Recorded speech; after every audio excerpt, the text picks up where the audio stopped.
someone who has thought a lot about how fascism emerges in different places in different times and the kind of the cycles of it. And it's where would you say the United States is in after this 2024 election, kind of in comparative and historical context in terms of liberal democracies that have fallen to authoritarianism and indeed to fascism? Yeah, I mean, look at our southern states.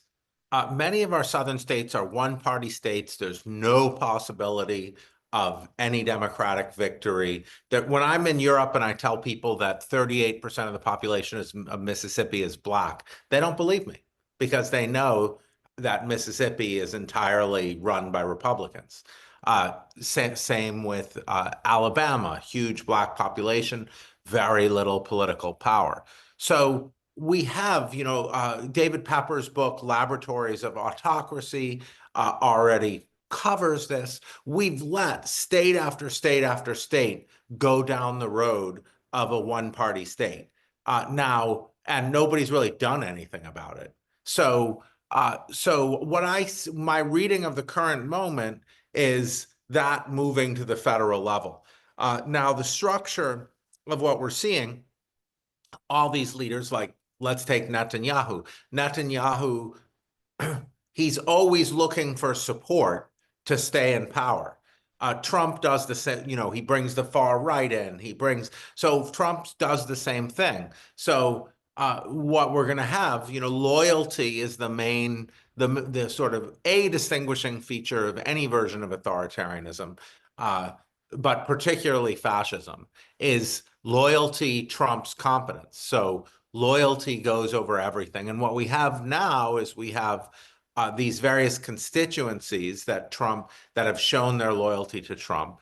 So we can expect what I expect is a regime besides permanent one-party rule is a regime that will be extremely Christian nationalists. It'll be a kind of Christian theocracy at a certain level.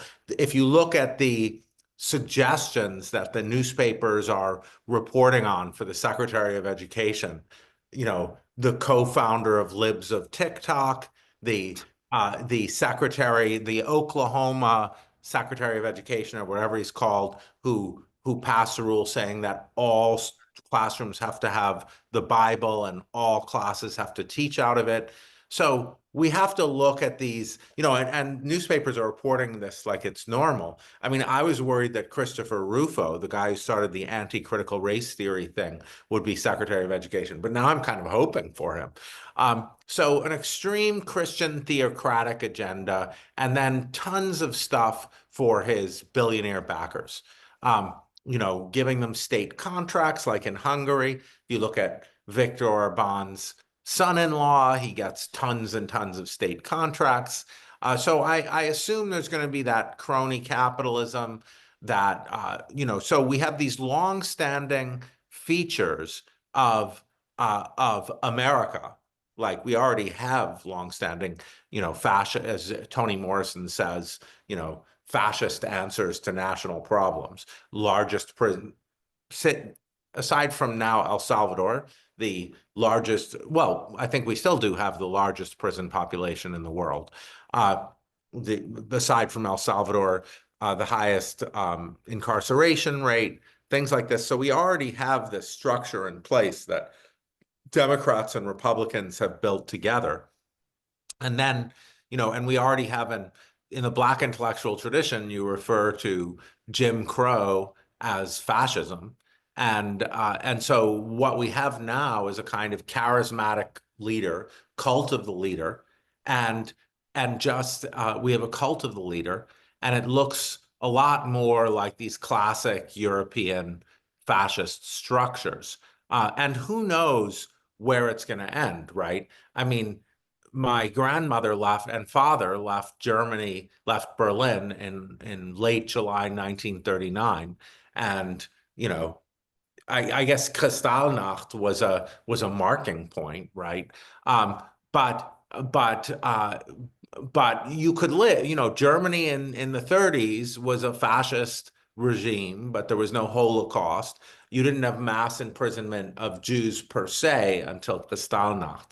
What disturbs me is we're starting to see the same vocabulary. So if you look at Nicholas Weissman's book on concentration camps, he says the goal of Kristallnacht, the whole point of the 30s was to get German Jews to self-deport. I'm hearing that on the news now. Like the explicit thing is to get immigrants to self-deport. So I don't know, every fascism is different. Italian fascism is different from German fascism. Um, we're a lot closer to German fascism, but I mean, I guess I will meant say one thing. A lot of these proposals, the arresting of teachers, the hunting down of teachers, the hunting down of university professors, the online reporting forms that our state after state has to report your professors for teaching critical race theory, like I do. Um, these create an authority, and then the mass deportations, these create an authoritarian culture, a culture of turning your neighbors in.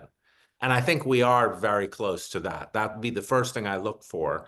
So Um, maybe we can just stop and just stop on that. First of all, I want to encourage people to put in questions. There's a lot in all of this. Maybe we can just start. I know you study language in particular, so maybe just we could walk us through. We hear a lot about authoritarianism. We hear a lot about fascism. Can you just talk about those two different words? Do they mean the same thing? Do they mean different things? How should we, and what do you think is the right language that we should be using for this particular moment?